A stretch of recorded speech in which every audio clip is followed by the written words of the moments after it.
शन्नो मित्रः शं वरुणः शन्नो भवत्वर्यमा शन्न इन्द्रो बृहस्पतिः शन्नो विष्णुरुक्रमः। नमो ब्रह्मणे नमस्ते वायो त्वमेव प्रत्यक्षं ब्रह्मासि त्वामेव प्रत्यक्षं ब्रह्म वदिष्यामि ऋतं वदिष्यामि सत्यं वदिष्यामि तन्मामवतु तद्वक्तारमवतु अवतु माम् अवतु वक्तारम्। ॐ शान्ति शान्ति शान्तिः।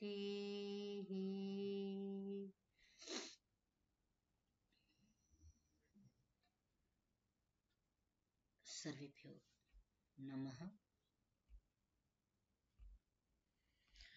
आज का जो व्याख्यान है वो आरंभ करना था, जिसमें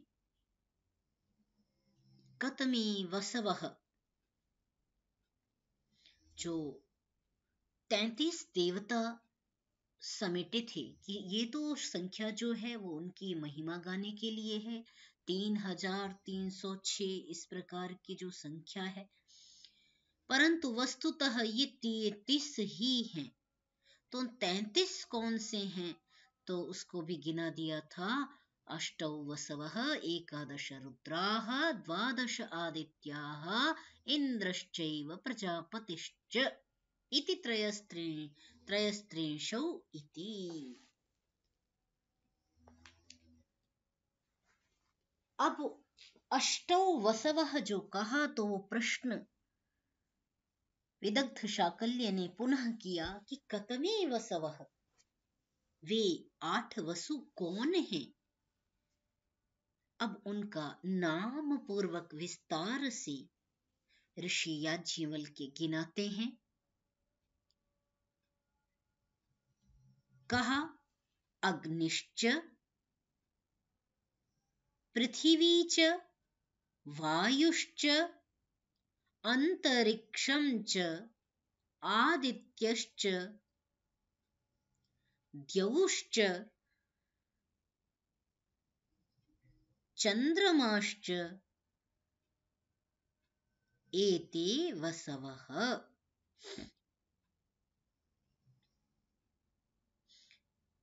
कहे 8 वसु, अग्नि, पृथ्वी, वायु, अंतरिक्ष, आदित्य, द्यौ, चंद्रमा और नक्षत्र।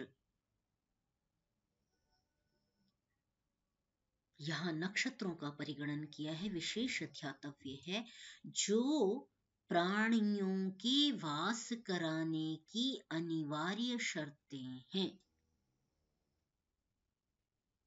ठीक है, प्राणी मात्र का वास कहाँ हो सकता है, जहां पर ये वस्तुएं पाई जाएंगी, वहां पर प्राणी मात्र का या प्राणी, चाहे उसे एलियन नाम से कहें, चाहे उसे मानव नाम से कहें, किसी भी नाम से कहिए, प्राणी मात्र की स्थिति, प्राणी मात्र की उत्पत्ति स्थिति के लिए इन 8 वसुओं की आवश्यकता सर्वत्र होगी,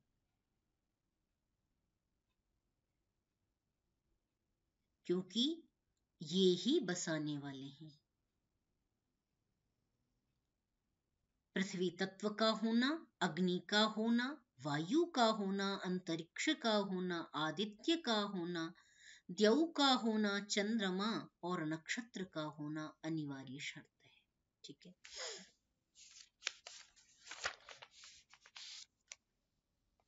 यहाँ पर नक्षत्र संबंधी ज्ञान मेरी अस्पष्टता में है, अभी स्पष्ट नहीं है, तो उसके संदर्भ में मैं विशेष चर्चा नहीं करती।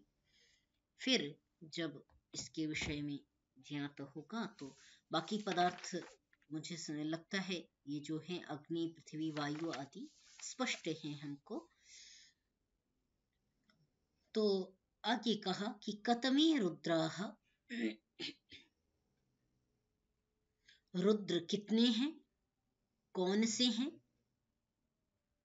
दशे में पुरुषे प्राणाः, ये 10 प्राण जो हैं ये ही रुद्र हैं।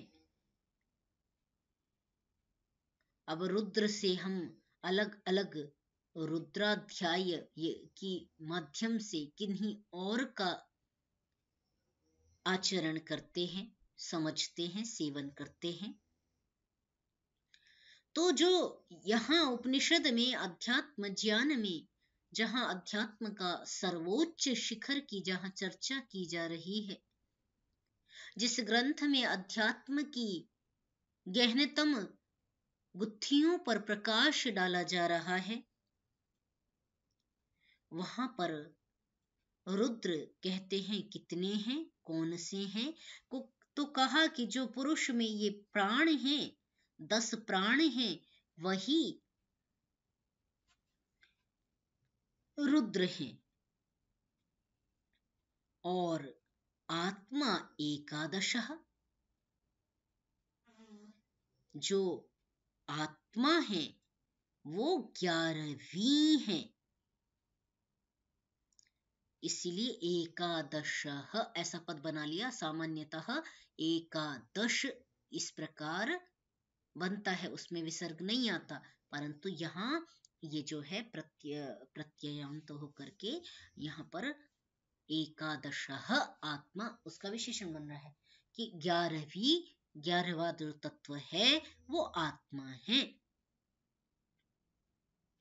ठीक है, तस्य पूर्णे डच डट इत्यादि होकर के एकादश बन जाएगा। तो यत अस्मात् शरीरात् मर्त्यात् उत्क्रामन्ति अथ रोदयन्ति तद यत् रोदयन्ति तस्मात् रुद्राः। भाई जब ये मरण समय में जो मर्त्य देह है, उस मर्त्य शरीर से जब ये प्रस्थान कर जाते हैं, यदा अस्मात् शरीरात् मर्त्यात्, मर्त्यात् शरीरात्, जब इस मर्त्य शरीर से मरण धर्मा, इस शरीर की उपाधि क्या दी? मर्त्यात्, मर्त्यः, शरीर कैसा है? मरण धर्मा है, कदापि स्थिर रहने वाला नहीं है। तो जो मरण धर्मा शरीर है, उस शरीर में से जब ये 11 उत्क्रामंती, ऊपर की ओर निकल जाते हैं, बाहर की ओर निकल जाते हैं, उत्क्रमित कर जाते, उल्लंघन कर जाते हैं इस शरीर का, अथ रोदयन्ति, तभी ये रुलाते हैं, रोदन कराते हैं।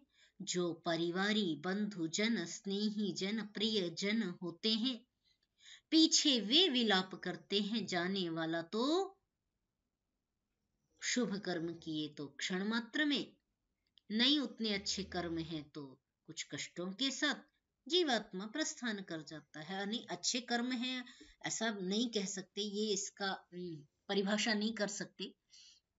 कई बार कर्मों का यदि पूर्व जन्म के हैं, प्रारब्ध हैं, तो उनके कारण भी कष्ट होता है ना।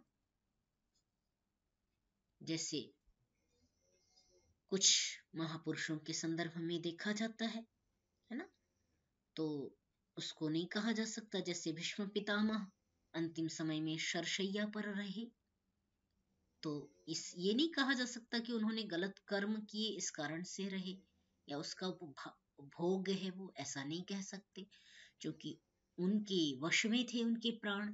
सभी ये जो 10 प्राण 11 जीवात्मा है, वो उनके वश में है, और वो उत्तरायण की प्रतीक्षा की उन्होंने, और उतना कष्ट होते हुए भी उन्होंने उस कष्ट का वर्ण किया, स्वीकार किया। इसी प्रकार स्वामी दयानंद सरस्वती के संदर्भ में भी आता है ना? तो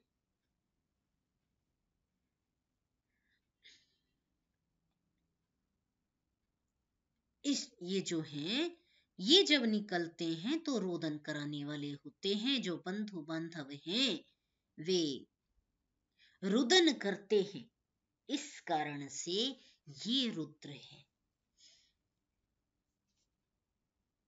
केवल एक प्राण या 2 प्राण निकल जाएं तो नहीं होता ना, सब निकलते हैं, एक साथ प्रस्थान करते हैं। पर एक तो केवल निकल भी नहीं सकता, है ना? तो क्योंकि मुख्य प्राण के आश्रित सभी जो अवांतर प्राण हैं, तो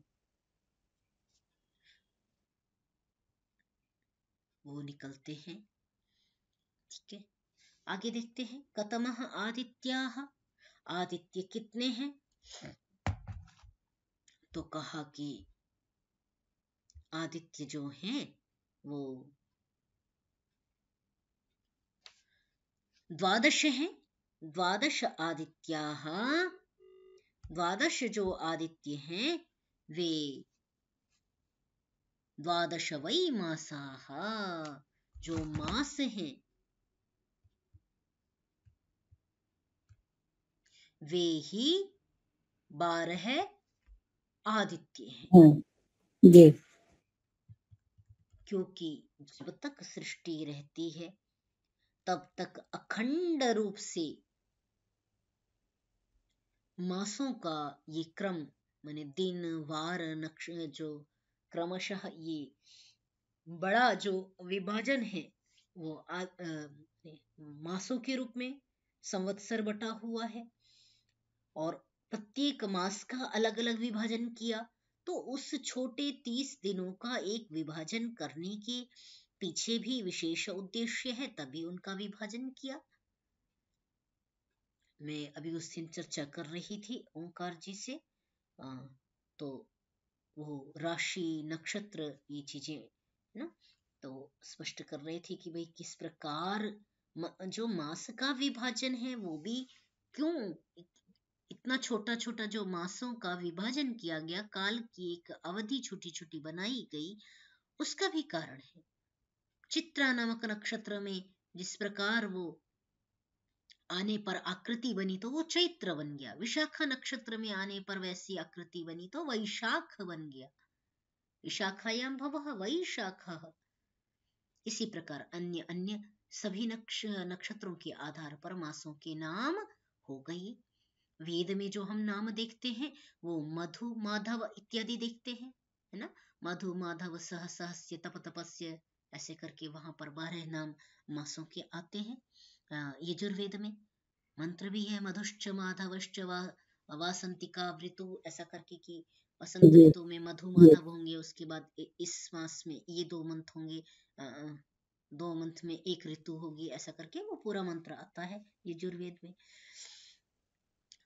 तो ये जो है 12 जो मास हैं वही 12 आदित्य है, 12 सूर्य है। सूर्य न कहें, आदित्य ही कहें, क्योंकि आदित्य की व्याख्या आदित्य से ही की जा सकती है। तो जितनी सृष्टियां हैं, यहाँ आदित्य का अर्थ सूर्य नहीं, अपितु आदित्य का अर्थ मास है। तो जब तक सृष्टि रहती है तो अखंड रूप से ये मासों का क्रम, ये आकृतियां बनना नक्षत्रों की, ये निरंतरता से बनी रहती है, वो अखंड रूप से संचालित रहती है, संचालित रहती है, वो समाप्त नहीं होती है। इसीलिए अदिति आदित्य, अदितिरेव आदित्य, अदिति ही कौन हुआ? तो कहा 2 अवखंडने, जो खंडित हो वो दिति है, जो न दिति वो अदिति है। जो विभाग का खंड न हो, जिसमें भाग न हो, निरंतरता विद्यमान हो, वो अखंड है। और अदिति ही आदित्य है। तो आगे इसको स्पष्ट करते हुए कहते हैं, संवत्सरस्य एते आदित्याः, संवत्सर के ये 12 आदित्य हैं। एते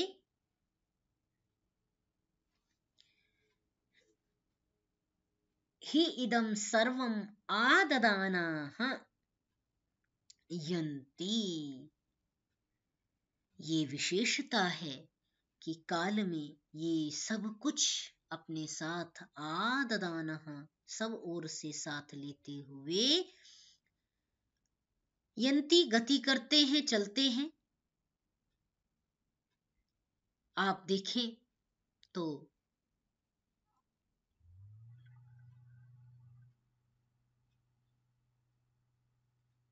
जो दिन, मास, मुहूर्त, क्षण में कोई कार्य संपादित करना है या किया आपने, तो उस क्षण के बीत जाने के बाद, उस दिन के बीत जाने के बाद क्या उसमें बदलाव किया जा सकता है?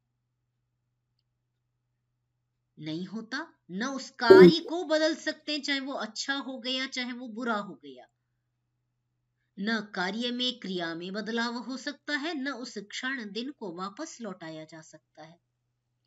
काल को वापस इस तरह नहीं लौटाया जा सकता है।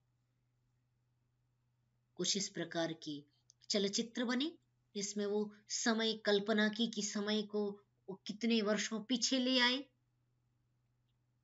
है ना। इस प्रकार के कुछ चलचित्र भी बने हैं। तो कल्पना है, मनुष्य की कल्पना करता है, परंतु यहाँ पर शास्त्र कह रहे हैं कि एते ही दम, ये सब अपने साथ सब कुछ लेते हुए चलते हैं। फिर वो भूत होता जाता है, बीतता जाता है, और वो दोबारा वर्तमान में नहीं लौट पाता। वो तो भूत के गर्त में सब विलीन होता जाता है, समाता जाता है। इसीलिए उसको कहा कि वो अपने साथ सब कुछ सब ओर से लेते हुए चलते हैं। ते यत इदम सर्वम आददानाः यन्ति, जो ये सब कुछ अपने साथ लेते हुए चलते हैं। इस कारण से ही देखिए यहाँ पर आदित्य की व्युत्पत्ति करते हुए कहा कि जो सर्वम आददानाः यन्ति, चूंकि ये सब कुछ अपने साथ लेते हुए चलते हैं, सब ओर से आददानाः यन्ति, तस्मात् आदित्य, ये आदित्य का एक निर्वचन हुआ। उपनिषदों में प्राप्त ये निर्वचन कि जो इदम सर्वम आददानाः यन्ति, जो ये सब कुछ अपने साथ लेकर के चलते हैं, इस कारण से ये आदित्य कहलाते हैं।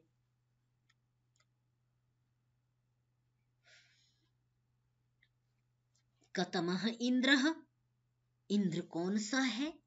इंद्र तो बड़ा भ्रम की स्थिति उत्पन्न करता है। तो इंद्र कौन सा है, हमें ये भी पता होना चाहिए। और हम चूंकि शास्त्र की शरण में बैठे हैं, तो शास्त्र हमारा मार्गदर्शन करते ही रहते हैं। ये हमारा सौभाग्य है कि हमारी आंखों, हमारे मस्तिष्क का, हमारा जीवन का पथ प्रदर्शन करने के लिए, पथ प्रशस्त करने हेतु ये शास्त्र हमारे समीप में है। कौन कितना इसे ग्रहण करता है ना, वो उसके विवेक पर निर्भर है।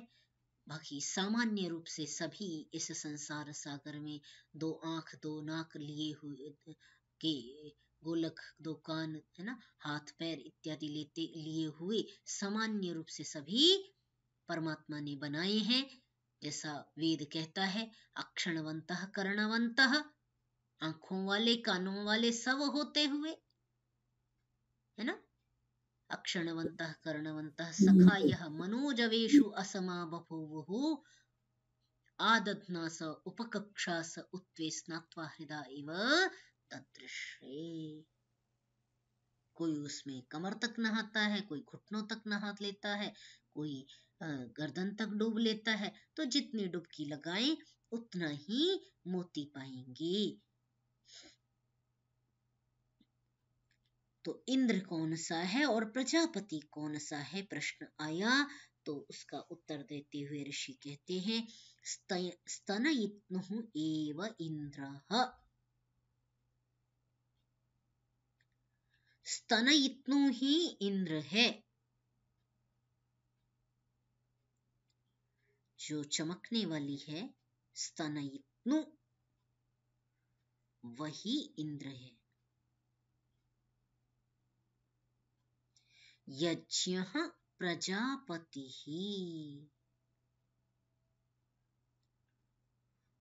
और यजन करना, यजन करने वाले जिसने यज्ञ रचाया हुआ है, यज्ञ ही प्रजापति है।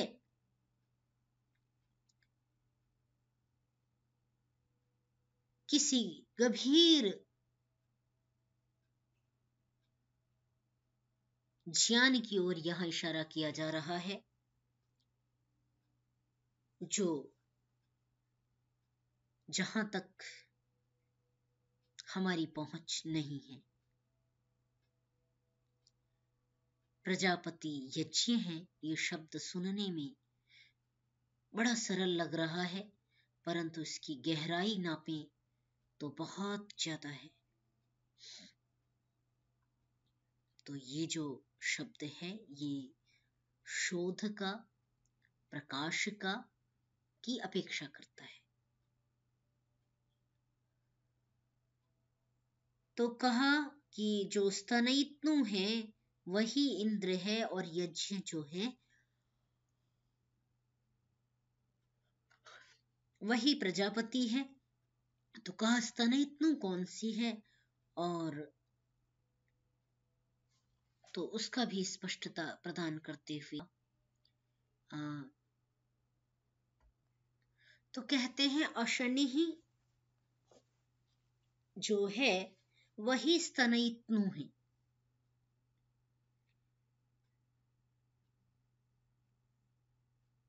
और ये मनसा परिक्रमा के जो मंत्र आते हैं वहां अशनि नामक इशुओं की चर्चा की जाती है। कौन से मंत्र में है? वहाँ बिजली का ही कुछ दिया है उसमें तो जी, अशनि ऋषव। ये पश्चिम वाले में करते हैं। प्रतीचि दिग्वरुण अधिपति पिदाकु रक्षिता। उदीची दिग्विष्णु सोमाधिपति यूपी में करते हैं महोदय शायद। उदीची नहीं, सोम तो वर्षण करता है, वर्षण नाम की इशू है सोम के साथ। जहां पर इंद्र की चर्चा है, प्रतीचिदिक वरुण, प्राचीदिक इंद्र, वहां पर इसका अशनि का संवाद है।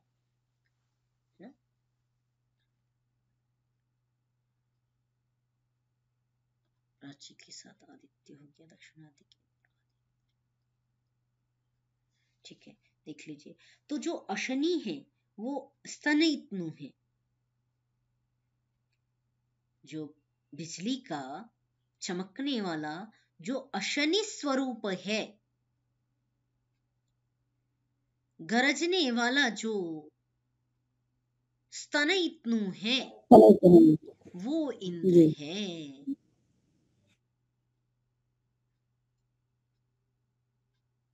कतमः प्रजापति ही, प्रजापति कौन है और यज्ञ कौन है? जो आपने कहा कि वो यज्ञ है, प्रजापति है, वो यज्ञ है, यज्ञ ही प्रजापति है। तो वो यज्ञ कौन सा है? तो कहा पशवः इति, जो पशु हैं, पशु यज्ञ हैं, या यहाँ पर पशु को समझें तो संभवतः मेध जो किए जाते हैं, जिस पर बड़ी लोक में बड़े सारे भ्रम फैले हुए हैं किसी व्याख्याकार ने अश्वमेध को लिखा कि अश्व को काटना, मारना और उसका प्रसाद बांटना वही है अश्वमेध। तो लिखने वाले यथामति लिख मारते हैं जितनी उनकी बुद्धि होती है, जबकि मेध जो नरमेध, अश्वमेध, राजसूय, वाजपेय जो यज्ञ हैं और पशु याग की चर्चा भी श्रौत सूत्रों में आती है। श्रौत ग्रंथों में पशु याग की भी चर्चा आती है।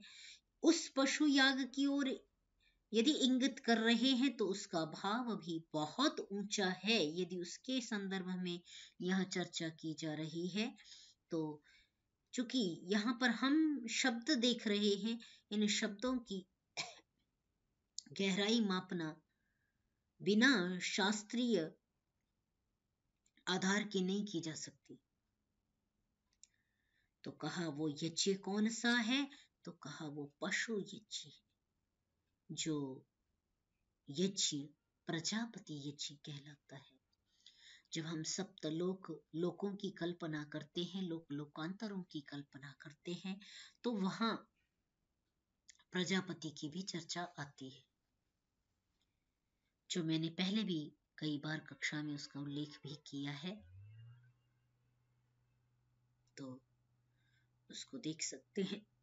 पुरानी रिकॉर्डिंग्स को कभी कभी पलट करके सुने, जिससे कि कई चीजें हमारी स्पष्टता बन जाती हैं, समझ में आ जाती हैं। तो रिकॉर्डिंग्स सुनते रहने से नए प्रश्न भी उपस्थित होते हैं।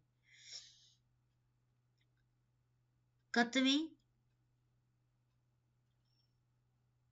महोदय उदीची में आया है शनि, उदीची में आया है शनि। अच्छा जी, शनि बहुत सुंदर। अच्छा जी, तो अशनि महत्वपूर्ण है कि अशनि जो स्तनयित्नु है, ठीक है, उसका संदर्भ कैसे लग रहा है वो बाद में देखेंगे। वस्तुतः इतना इनमें विज्ञान भरा हुआ है। सोम क्या है, अशनि क्या है, क्या सोम के साथ क्या कोई अशनि का संबंध है? क्योंकि अधिपति सोम है वहां, उदीची दिशा का, उत्तर दिशा का अधिपति सोम है। अशनि उसके बाण है, जिनके माध्यम से वो उस प्रक्रिया को संपन्न कर रहा है। और तभी वहां पर कहा तेभ्यो नमः, अधिपतिभ्यः नमः, रक्षितृभ्यः नमः, इषुभ्यः नमः। इषुओं के लिए भी नमस्कार किया गया है। जो अशनि नामक इषु हैं, उसके बाण हैं, जिनसे वो सोम अधिपति जो है वो कार्य करता है। तो ये शब्द जो है बड़े महत्वपूर्ण हैं, बड़े विज्ञानमय हैं, जिन तक पहुंचना, जिनके सार तक पहुंचना व्याख्याकारों ने, भाष्यकारों ने अपनी मति अनुसार वैसा ही लिख दिया। इनकी व्यापकता को जानने के लिए इनमें बैठना, गोते लगाना अत्यंत अनिवार्य है। कतमे तित्रयो देवाः, आगे कहा नहीं, कतमे षट, 6 वो कौन से हैं?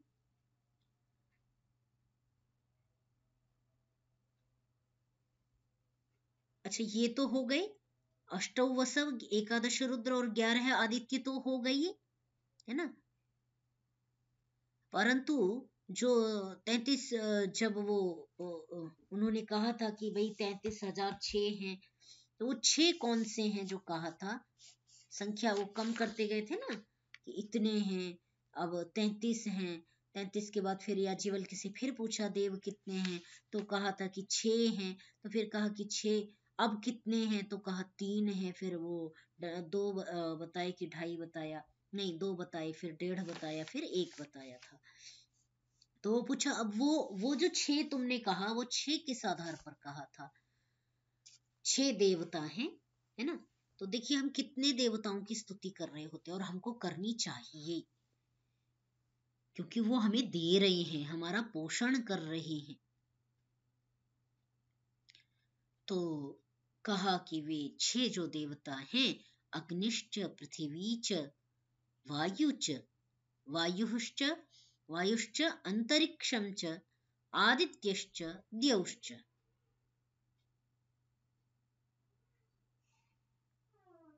ये 6 हो गए, अग्नि, पृथ्वी, वायु, अंतरिक्ष, आदित्य, द्यौ। ठीक है, स्पष्टता बन रही होगी इसकी पिक्चर कैसे हम कर रहे हैं, कैसे देख रहे हैं। तो ये जो 6 देवता बचते हैं, जहां पर प्राणियों की वास कराने में जो देवता महत्वपूर्ण योगदान देते हैं, उनमें ये 6 देवता हैं। फिर कहा कि आपने कहा था 3 देव हैं, तो वो 3 देव कौन से हैं? तो कहा इति में एव त्रयो लोकाः, ये ही 3 लोक हैं। एषु ही इमे, इनमें ही सर्वे देवाः, इनमें ही सारे देव विराजते हैं, निवास करते हैं। बहुत बड़ी बात की ओर इशारा कर रहे हैं। कतमौ तौ तौ द्वौ, अच्छा वो 2 आपने कहे थे, वो 2 देव कौन से हैं? कहा अन्नम चैव प्राणश्च, अन्न और प्राण, और शरीर और मन को चलाने वाले, इनको जीवित रखने वाले अन्न और प्राण हैं। अच्छा, आपने कहा था 1.5 हैं देव, तो 1.5 कैसे हो गए? कतमः अध्यर्थः इति, तो कहा योयम पवते, जो यह पवते निरंतर बह वायु रहा है, पवन कर रहा है जी, वायु है ना। योयम पवते, जो ये बह रहा है, तो कहाँ बह रहा है? तो पिंड में और ब्रह्मांड में। पिंड में देखें तो प्राण रूप में विद्यमान है, तो उसको आधा क्यों गिना? 1.5 देवता क्यों गिना? मेरे बहुत सारे यहाँ प्रश्न हैं, परंतु वो सभी अनुत्तरित हैं। शास्त्र के व्याख्याकार इस संदर्भ में मौन है, परंतु यदि साधना की अवस्था में बैठा जाए तो उन प्रश्नों के उत्तर भी मिल सकते हैं, परंतु उसके लिए तो बहुत धैर्य की आवश्यकता है। समय के साथ भी उत्तर मिलते हैं। कई बार अध्ययन करते रहिए, पढ़ते रहिए, इधर उधर के शास्त्र, अन्यान्य शास्त्र पलटे, तो कहीं ना कहीं कुछ चीजें हमारी, दोनों चीजें, कुछ कोई भी विषय कहीं से टकराता है तो उससे पूर्व विषय की भी स्पष्टता बन जाती है। तो वो 1.5 क्यों कहा गया, ये मुझे अस्पष्ट है। उसमें एक जगत में बहने वाली वायु है और एक पिंड में बहने वाला प्राण शक्ति है।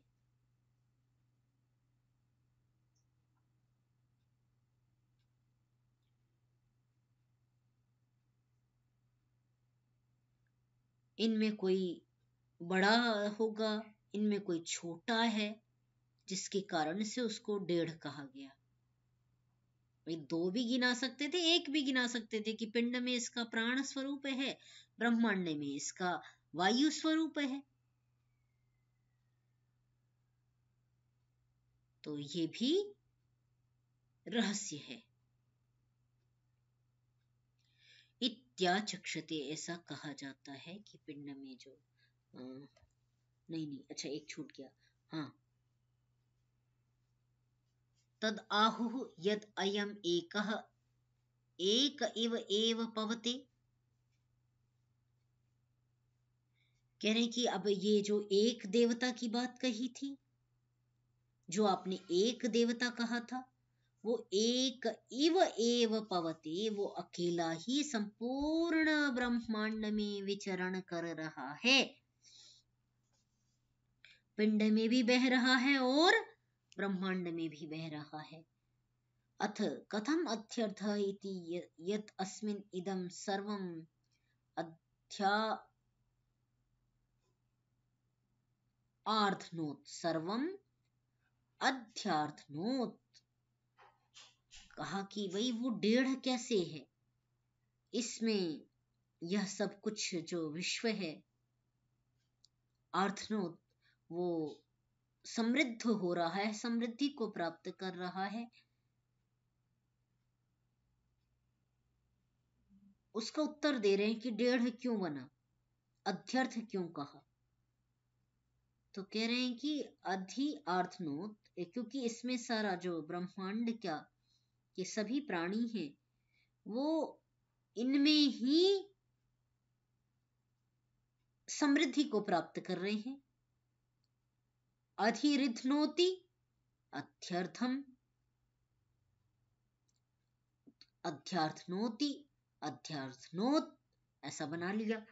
तो उसको कहा तेन अध्यर्थः, इस कारण से वो अध्यर्थ 1.5 कहलाता है। जो समस्त वही उसमें क्या उत्पन्न होता है और बढ़ता है जी, ऐसे इसमें दिया है, उत्पन्न होता है और बढ़ता है, छोटा उत्पन्न होता है फिर धीरे धीरे बढ़ता है, ऐसे करके नहीं तो दिया है। प्राण कहाँ बढ़ रहा है भाई, प्राण लेने का सामर्थ्य बढ़ रहा है। फेफड़े समृद्ध हो गए, पर वो तो भौतिक है भाई। फेफड़े जो हाँ जी, कम हाँ कम सामर्थ्यशील थे, जो थोड़ा थोड़ा पंपिंग कर रहे थे और जल्दी जल्दी श्वास बालक ले रहा था, जो लघु बालक जन्म हुआ, शिशु आया, शिशु शिशु बहुत, उसकी सांसें फास्ट होती हैं, पंपिंग जल्दी होती है, उसकी नर्वस सिस्टम भी नर्वस जब देखते हैं तो वो भी फास्ट चलती है। तो उसका सिस्टम छोटा है, प्राण छोटा कैसे है?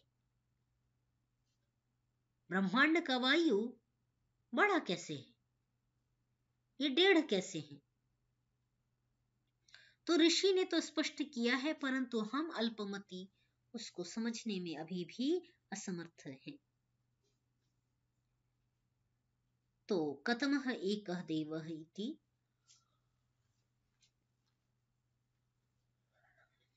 वो एक देव कौन सा है? तो कहा प्राणः इति, प्राण है। सह प्राणः एव ब्रह्म, वो प्राण ही ब्रह्म है। क्या आचक्षते, इस बात को कहा जाता है।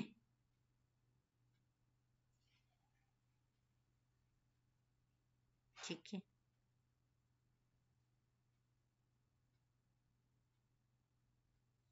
बस करें और कर लेना।